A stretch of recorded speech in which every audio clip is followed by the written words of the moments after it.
bringing entertainment to thousands of people.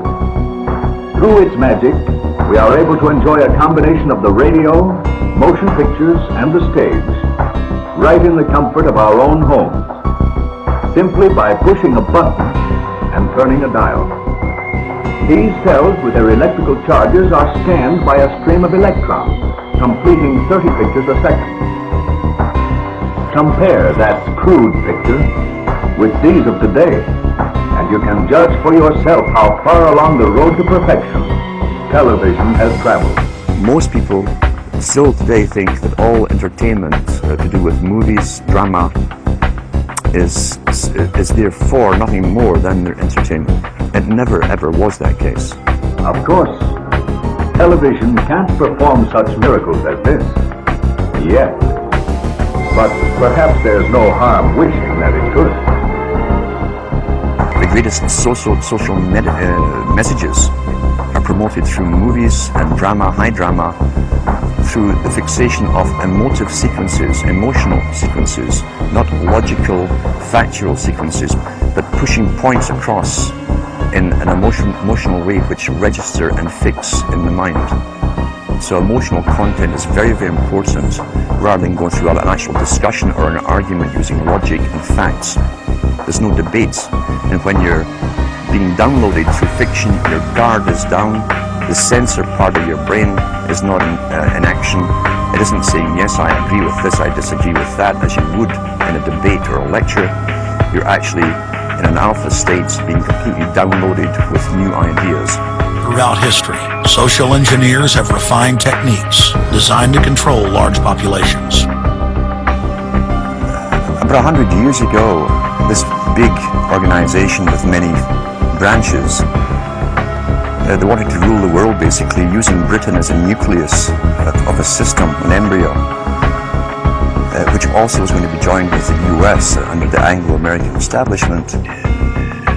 Wrote about the kind of culture and the changes of culture over a 100-year period that they would actually design, implement and bring in. And H.G. Wells talked about it too. He talked about arenas.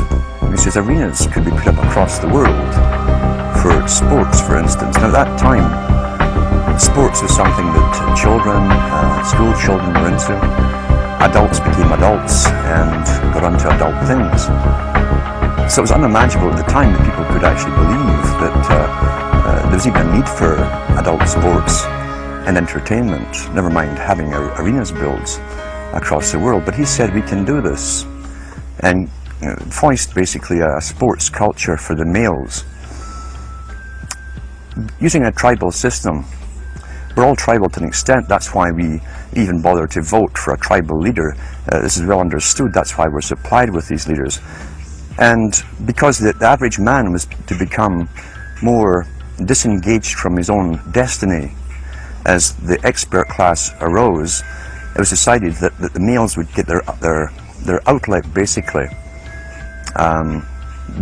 gradually becoming helpless as males through sports. Therefore they'd have a tribal team they could identify with, they could cheer them on as they were winning. In their own personal lives, they were getting nowhere. They were getting disenfranchised in a sense as experts took over decision making for them in all kinds of fields. So this was psychology at use, planned before they even implemented the sports. When radio came along, of course, they used that to the maximum. Sports for the men, soaps basically for the women, and then in came television, as I say, with its alpha state, its hypnotic state. And sure enough, around the 1960s, really, 50s and 60s, it took off. It really, really took off. And men became glued on Saturday nights to the sports shows. A culture industry, which is called by its own the culture industry. The Soviet Union had a department called the culture industry. Their actors and directors were called the cultural leaders, because they would, like a computer, people like computers, all you have to do is keep giving them new updates every so often, and you can change an entire country or a nation or a block of nations who are all getting the same uploads, upgrades at the same time along certain paths. Today we call it political correctness. Most people want to belong to their peer group. They want to be the same as everyone else when it comes to opinions. In fact, they judge their own personal sanity by bouncing ideas off their neighbours and friends who will answer back and agree on these same topics in kind. It doesn't matter if the topics or what you're given are facts or utter nonsense, as long as everyone agrees at the same time. You'll say, well, I'm sane, and your friends will all agree because they've had the same information given to them. If it's on TV and a famous face says something, then it must be true. He doesn't have to show you facts or anything else. You've been brought up with these faces. That's why they keep these guys on television into their 70s and 80s. You've grown up with this father figure who's on television every night at 6 o'clock, in your house, in your room, staring right at you, and he's a father figure. Would he tell you a lie? So you naturally never suspect him. And this same man will lead you through new topics. He'll introduce experts on the topics. They'll have a little summary at the end of every talk, and you are now left with the conclusion that's presented to you. You don't arrive at it, it's given to you, and it's good enough for you.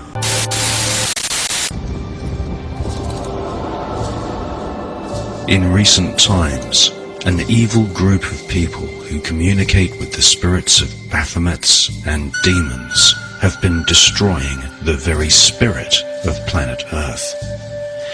This global network of black magicians, Satanists, Luciferians, and occultists are called the Illuminati.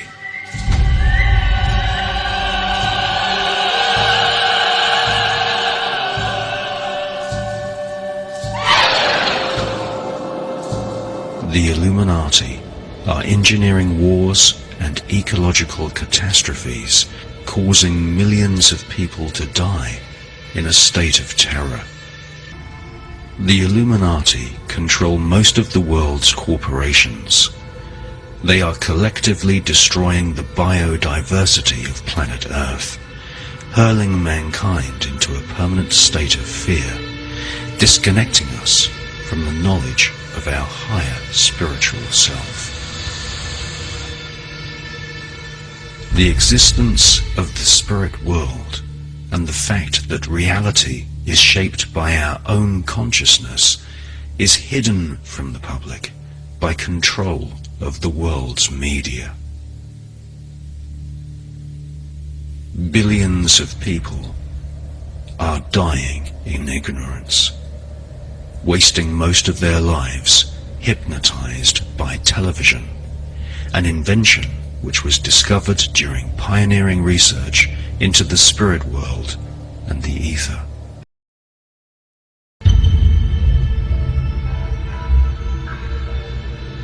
You know, this is not about Americans doing it to Americans. This is about this consciousness working through physical forms that appear to be American, doing this to what are nothing more to them than humans' perception of cattle.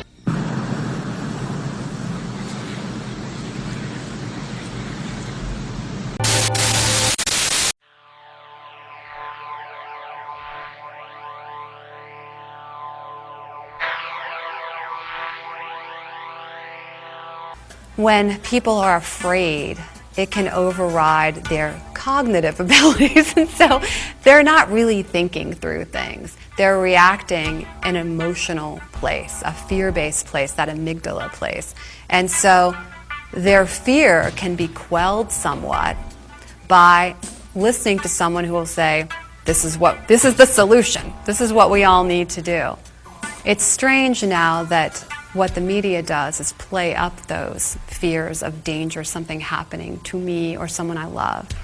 And those fears are really played up in the media through the sensationalized stories that will lead the newscast. The point is that the news media preferentially feeds us negative stories because that's what our minds pay attention to. And there's a very good reason for that. Every second of every day, our senses bring in way too much data that we can possibly process in our brains.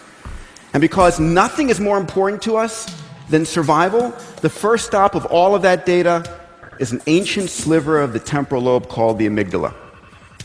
Now, the amygdala is our early warning detector, our danger detector.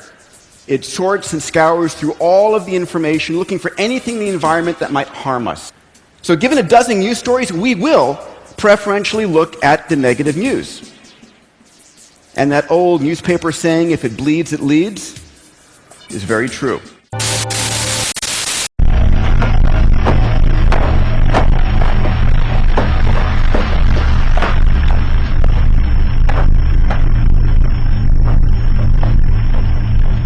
Lippmann called it the manufacture of consent. We have to manufacture the consent of the ignorant and meddlesome outsiders, mass of the population. And the huge public relations industry was developed at the same time. They're the people who manage and control the marketing exercises that are called elections in the United States.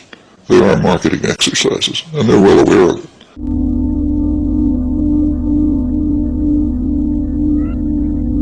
Prominent intellectuals continue to argue that the world's complexity makes democracy impossible. A recent cover story in Time magazine claimed that democracy is in the worst interest of national goals. The modern world is too complex to allow the man or woman in the street to interfere in its management. A man who surely would have agreed was Edward Bernays. Like Lippmann, Bernays served as a propagandist on the Creel Committee, and like Lippmann, he went on to refashion wartime propaganda for peacetime aims. In his classic text Propaganda, Bernays suggested that elites regiment the public mind every bit as much as an army regiments their bodies. Bernays considered mass mind control so crucial that it constituted, in his words, the very essence of the democratic process. Bernays' opportunity to shine arose when a crisis threatened not only the profits of major corporations, but the entire capitalist system. The solution, as theorized by business leaders, would lead to social breakdown, environmental catastrophe, and further alienation between the American people and their government. Throughout history, the rich have always argued that the poor are the authors of their own poverty. They're poor because they're stupid, they're disreputable, they're hopeless. People are poor because they are paid less than the value that they produce. You need poverty. Poverty is needed if you're going to have wealth. The only way a rich slaveholder, a Roman senator, or antebellum plantation owner in the South, the only way they can live in this fabulously luxurious mode is by having slaves who work from the crack of dawn down into the night. That's expropriation. That's creating the poverty of the slave or the serf or the worker so that the slaveholder or the lord, the feudal lord, or the plutocrat, the capitalist, can really accumulate wealth.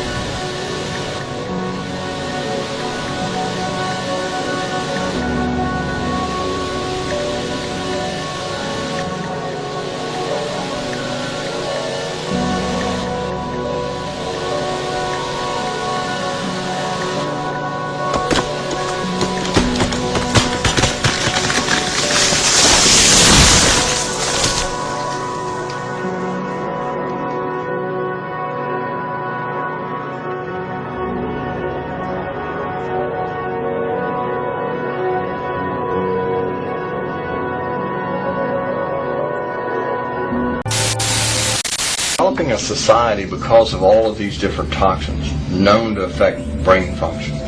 We're seeing a society that not only has a lot more people of lower IQ, but a lot fewer people of higher IQ. In other words, a dumbing down, a chemical dumbing down of society. So everyone's sort of mediocre. That leaves them dependent on government because they can't excel. We have these people of lower IQ who are totally dependent. Then we have this mass of people who are going to believe anything they're told because they can't really think clearly. And very few people of very high IQ who have good cognitive function who can figure this all out. And that's what they want. So, you can kind of piece it together as to why are they so insistent in spending so many hundreds of millions of dollars of propaganda money to dumb down society. The secret organizations of the world power elite are no longer secret. They have planned and are now leading us into a one-world communist government. For the reality is that every person in the civilized world is enslaved from childhood. They are enslaved in a prison without walls or bars, and so few ever realize it, but all are enslaved nonetheless. And what the people of the world are enslaved to is a system of perpetual self-generating debt that is created for them wholly by design by private international banking interests. And the people are taught from an early age to just accept this debt because this is just the way things are. But the reality is that this is not just the way things are, but more the way things have been designed. And all one has to do is to glance around them at the state of the world today to realize that though this is the way things currently are, it is most definitely not the way things should be. The most powerful and useful tool a person can ever gain in their life is knowledge. For with knowledge comes wisdom and a deeper understanding. And real truth can be exhilarating because real truth will set you free.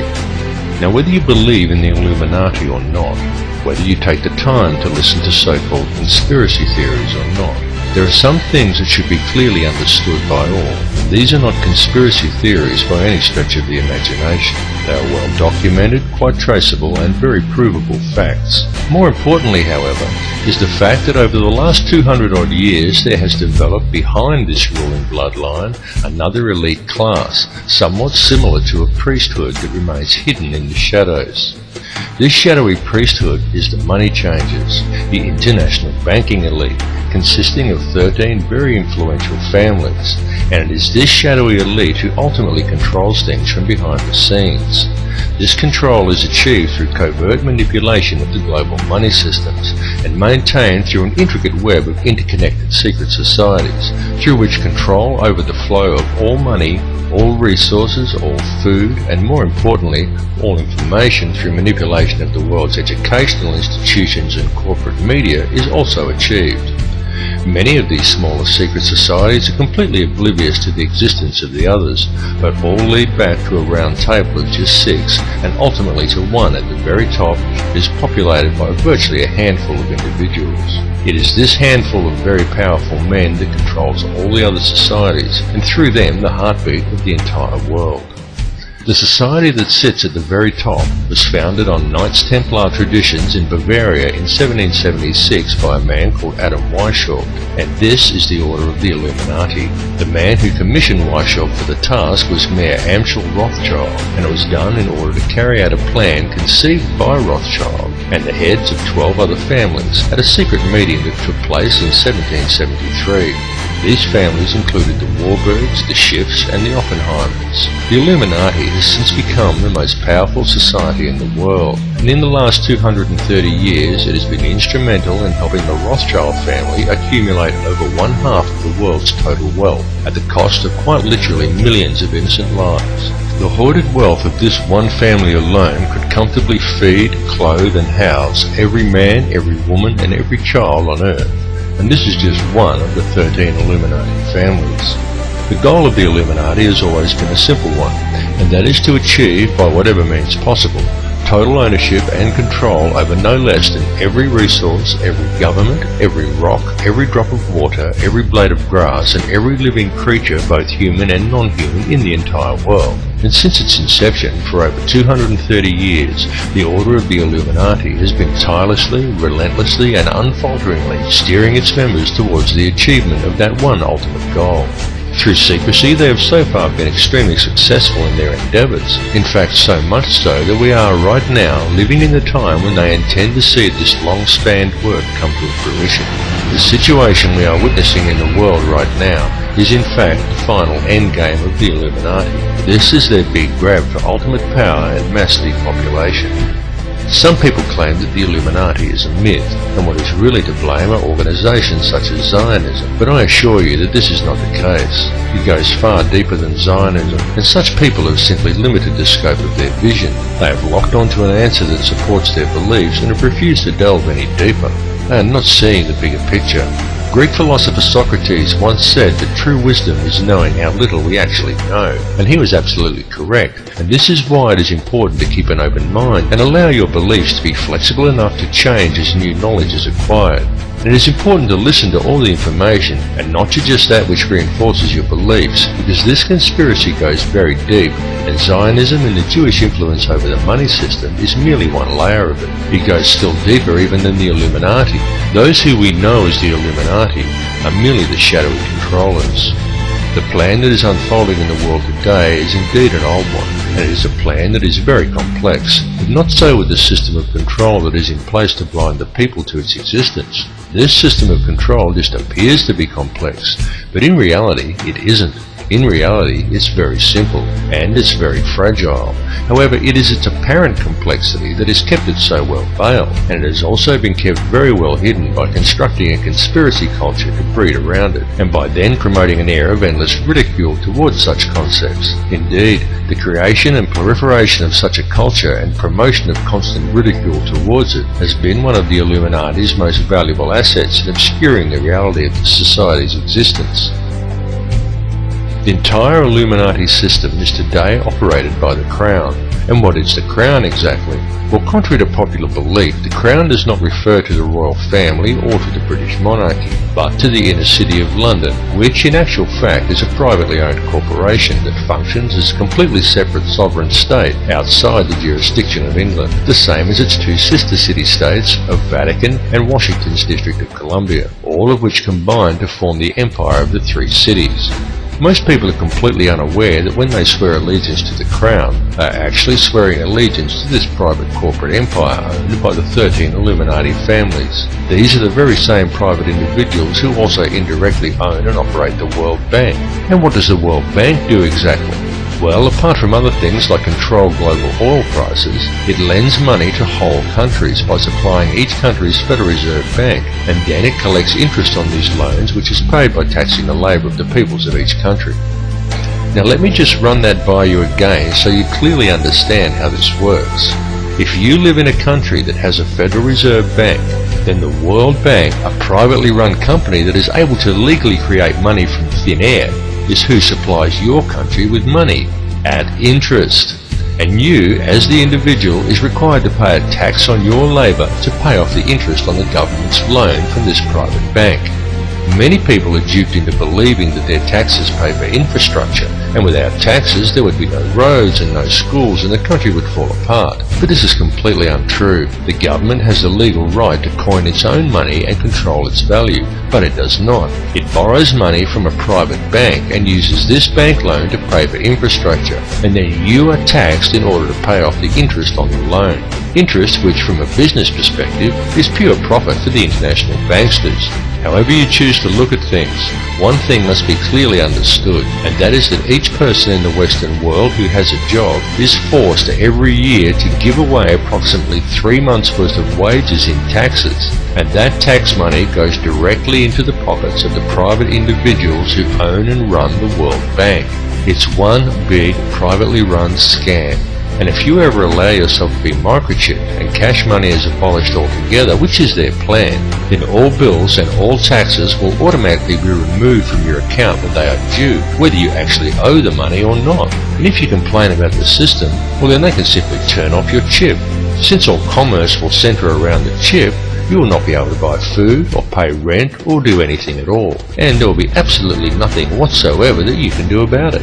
And that is their goal, to limit the size of the population on Earth and to microchip those that are left. And then it's game, set and match, and total control of the world and everyone in it will be in the hands of an international cartel of criminal banksters.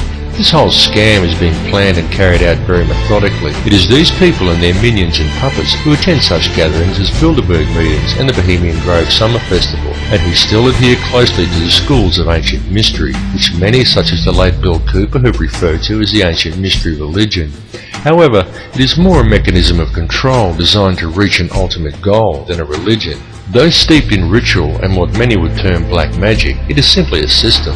the Illuminati system. And though its workings seem complex to the layman, in reality it's quite simple, and it's also very easy to see once one has acquired the correct manner of looking at things. And there is definite purpose and reason in the ritualistic nature of this system, in its use of numerology, symbolism and ritual, and all that is needed to realize this is a deeper understanding of the true nature of the universe and how we are all connected to it. However, this film directs its focus on the system itself and a key to this system functioning, which is through covert control of the money supply by very few people. It is crucial that people become aware of this issue because the methods by which society could free itself from this system of control are also very simple. Once a person has gained an understanding of the true realities of this world we live in, and this is not as difficult a task as you may at first think, because due to its complexities, the illusion the elite have created that most perceive as reality is a very fragile one. It is fragile because it is not reality. The reality is that the world does not have to be this way at all. It does not have to be heading in the direction that it is heading. People do not have to live in a never-ending sea of self-generating debt. Wars do not have to be fought, and children do not have to starve. And don't think people starve because the world is overpopulated. Don't believe what the television tells you. The world isn't overpopulated at all. In fact, let's look at it realistically with a simple comparison of population versus land mass, and we can do a rough estimate and formulate a quick hypothetical to demonstrate this very easily. There are approximately 6 billion people in the world, and there is 2.97 million square miles of land in the island continent of Australia. 2.97 million square miles breaks down to 1,900,800,000 acres, which then converts down to 7,603,200,000 quarter-acre blocks of land. So, we could hypothetically give every person in the world a quarter-acre block of land, and they would all fit into an area the size of Australia. Each would have enough land that they could all have gardens and grow a substantial supply of their own food, and we would still have 1,603,200,000 quarter-acre blocks, or an area roughly half the size of Queensland, left over, plus the entire rest of the world. Now just pause to let that sink into your brain for a second. All the people, that's every man, woman and child on Earth, would comfortably fit inside Australia. Each individual person could have a quarter-acre block of land, and we would still have half of Queensland and the entire rest of the planet left unoccupied. The world is not overpopulated at all. It is just very badly managed, and you need have absolutely no doubt whatsoever that this bad management is intentional and it is methodical. It would, however, be very simple to fix things, and all that is required is for people to wake up to how much they are being lied to and how much they are being scammed. And this goes for everyone. People really need to gain an understanding of how this system actually works, because this bad management is crippling the world and it is crippling the people. The methods that are used to do this become truly transparent once a person has gained a clear enough vision to see it, and people really do need to open their eyes and see it right now, because now that the world has been made smaller, and now that all the resources have been discovered and there are no frontiers left to conquer, the criminal elite intend to carry out a mass depopulation of this world, and their plan to do this is well underway. They are doing it in the Middle East with war, in countries such as Africa through starvation, and now in Western countries through water additives, aerial spraying, and through the introduction of toxic and nutrient-deficient genetically modified foods. And this is very soon to be taken to the next level with the global introduction of Codex Alimentarius, an insidious set of food guidelines that are due to come into effect worldwide on December 31st, 2009. But people are now beginning to wake up and realise that all is not right, and they are beginning to speak out. The police need to understand this situation and take action to address these matters as well, and this is very important, and there is no reason why the police should act against the people who are waking up and speaking out against this corrupt system, for the police are also being scammed, just as badly and in some ways even worse than everybody else. Worse because it is the police who are being coerced and tricked into defending this elitist corruption by puppet governments put in place by banksters who coerce these officers into compliance by adding creative names to such public awakenings, such as social unrest or civil disobedience, and by instilling a robot-like adherence to authority within the minds of police officers, rather than a strong set of moral values. The police in these cases should stand by the people they are sworn to protect, not blindly follow instructions instructions given to them by criminal elites. The police need to realise that they too are the people, and they are being stolen from and used just as well. And the way to beat this system is for the people, the police and everybody else to simply stop agreeing with it. And also the politicians who bow to these corrupt money cartels and enact these ridiculous pieces of legislation. These politicians need to seriously think about what they are doing.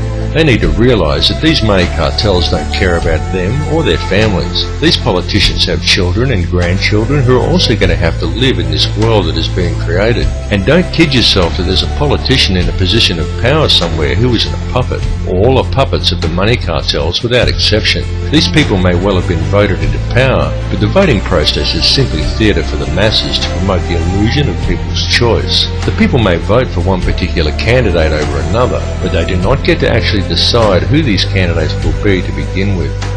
The people of the world need to realise their own potential and wake up from the dream that they are living in. Forget what you were told and trained to do by the TV, because it's a lie. TV is there to train people what to think and how to act. End of the list.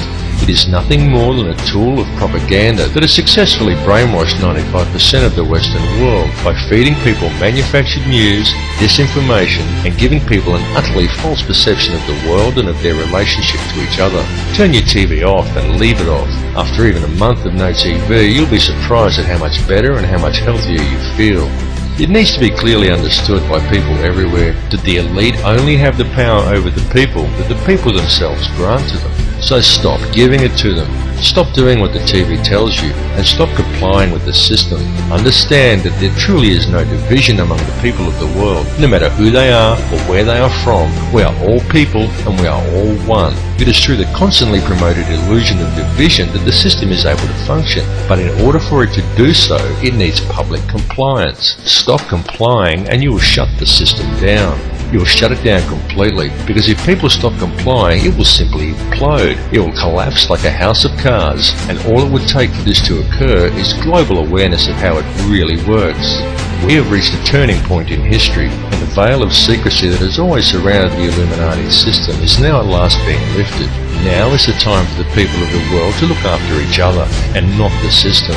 It really is that simple, and the world is almost on the verge of that happening now, because a new awareness is growing amongst the people. More and more are waking up every day, and they are spreading the word, as we all should do, as loudly as we can, because the masses who are still sleeping really must be woken up to what is occurring. There is quite literally nothing more important than this issue, and the plan goes even deeper than the international money cartels. There truly are deep and dark forces at work controlling things here, but it is through the manipulation of the money system that global control is maintained, and it is that system that must first be addressed. It's all very well for us to talk about all of this stuff and to continue learning and gathering more information about it, but the time for merely gathering information is now past. What is needed now is action, and it is needed very quickly because the prison door is swinging shut. Please understand that these people plan on depopulating at least 80% of the world, and that most likely includes you. This is not a joke, and this is not some wild conspiracy theory. It is the absolute truth, and this matter seriously needs to be addressed. All the information on how they intend to do this is available in the public domain, though of course you are not hearing it reported by the mainstream media, because the money cartels own the mainstream media. Public relations has mushroomed into a $200 billion a year industry, with PR flacks in the United States now outnumbering journalists. Propaganda has become the primary means by which the wealthy communicate with the rest of society. Whether selling a product, a political candidate, a law, or a war, seldom do the powerful deliver messages to the public before consulting their colleagues in the public relations industry.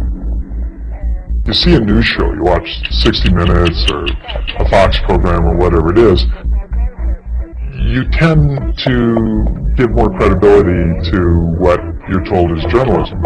If an advertisement comes on, hopefully you tend to be more skeptical of that, because obviously somebody put an awful lot of money into crafting this slick TV ad and airing it.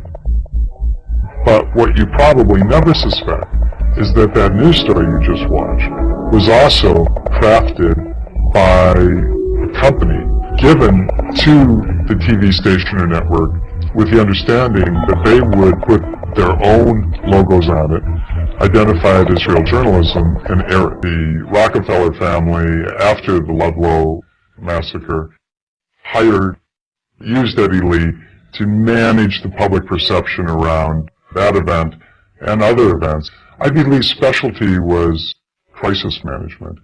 Among other things, he's credited with inventing the press release, which, all of us just sort of think of as something helpful. Lee began by waging a disinformation campaign. He put out news bulletins claiming that the 2 women and 11 children at Ludlow had not been killed by militia, but by an overturned stove.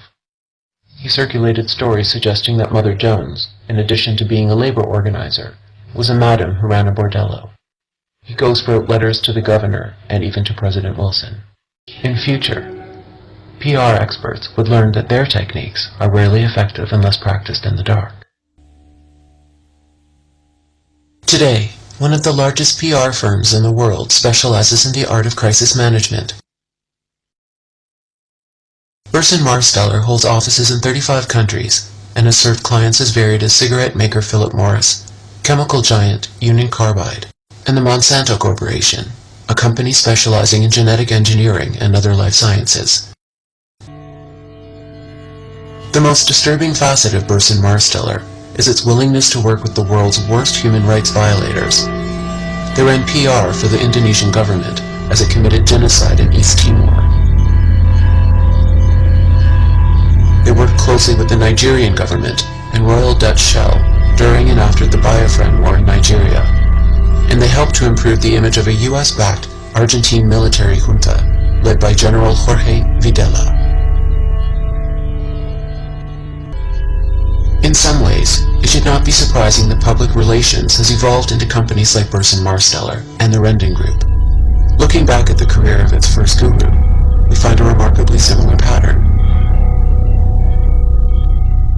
Ivy Lee went to work for the IG Farben company, a big German industrial company, and we know now that IG Farben was actually part of the Nazi propaganda inner circle. One of the most effective and, of course, horrifying government propaganda campaigns ever organized was the Nazi campaign that continued for years and years under the direction of Nazi propaganda minister Joseph Goebbels.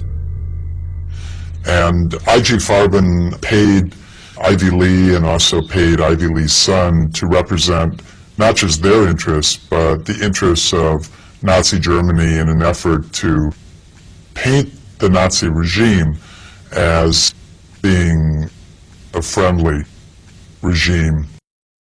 But before lending his expertise to the Third Reich, Mr. Lee would do so for the American government. Along with other experts in the burgeoning field of mind science and public relations, he would engineer propaganda for World War I, not just against the enemy, the Germans, but against the American people themselves.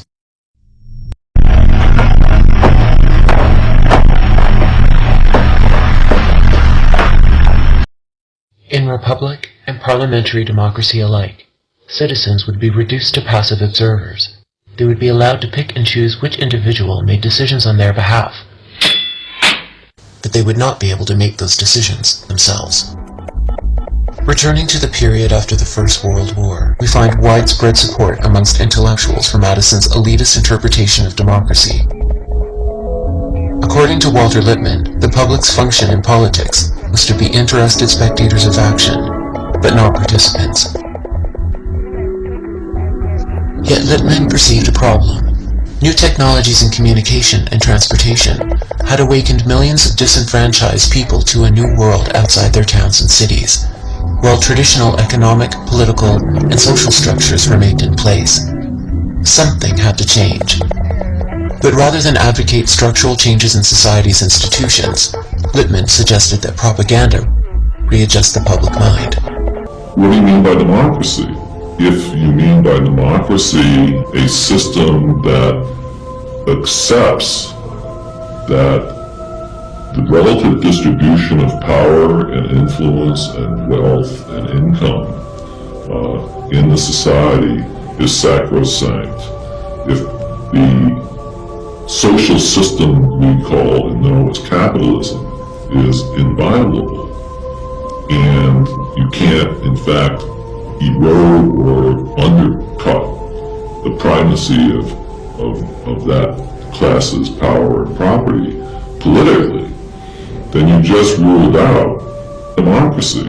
The founders had a very clear idea that in order for political power to be democratic and to be equal, economic power also had to be democratic and equal. Okay? And that was the last thing they wanted. So they saw clearly that behind political democracy was economic democracy. Behind political equality was economic equality. And they did everything they could to block it. It depends on what people believe, what people perceive, what people know. And for a democracy to really function and thrive, unlike Eddie Bernays, I would say what we need is more information, more freedom, more transparency, and more information about who's manipulating public opinion and the public mind. Eddie Bernays believed that fundamentally people were unable to govern themselves in a democracy because most of us were just too dumb to figure it out. And so he used that to justify his practice that he exalted of managing and manipulating public opinion. I think actually what we need is a lot more exposure and education about how public opinion is managed and manipulated so that we have a citizenry that can actually function and be critical thinkers and decision makers and govern ourselves in a democracy. Clearly, individual and public opinion is crucial to everything.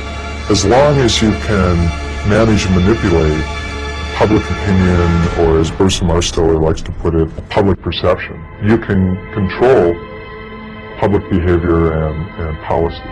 That's what Eddie Bernays knew. That's what he was saying when he talked about engineering consent.